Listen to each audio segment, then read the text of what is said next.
এটা কি 12 মাসের আম নাকি? এটা 12 মাসে আছে, এক বছরে একবার ধরে, 13 মাসে দুইবার ধরে। এই আম কি আম? এই আম আছে আপনার চুষা আছে, ন্যাংরা আছে, খোলা নুলা আছে, বুবা আছে, অন্ধ আছে, আটতে পারে না, বসতে পারে না, খাইতে পারে না, শুইতে পারে না, এই সব পদের আম আছে। তার রূপালি, শিপালি, মালেকা, খালেদা সবই আছে।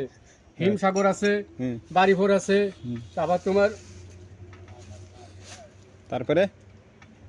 তারপরে বিভিন্ন পদের আম আছে, অত মুখস্থ থাকে না। আচ্ছা, ওই যে লাল একটা আম গাছ দেখলাম, ওটা কি আম গাছ? ওটা বিলাট ফর্ম গাছ। হ্যাঁ, বিলাট ফর্ম। আম কেমন? আম ভারী সুস্বাদ। আর একটা আছে মায়ারানী, আর একটা আছে বৌরানী। আরেকটা এই সব দেশে কেবল বৌরানী গাছ আছে। এগুলি কি বাংলাদেশের নাকি না বাইরে? ফুল আছে, সুন্দরী সুন্দরী সুন্দরী আছে। আচ্ছা, এগুলি কি বাংলাদেশের নাকি বাইরে? বাংলাদেশে, এগুলো বাংলাদেশের জন্ম হচ্ছে।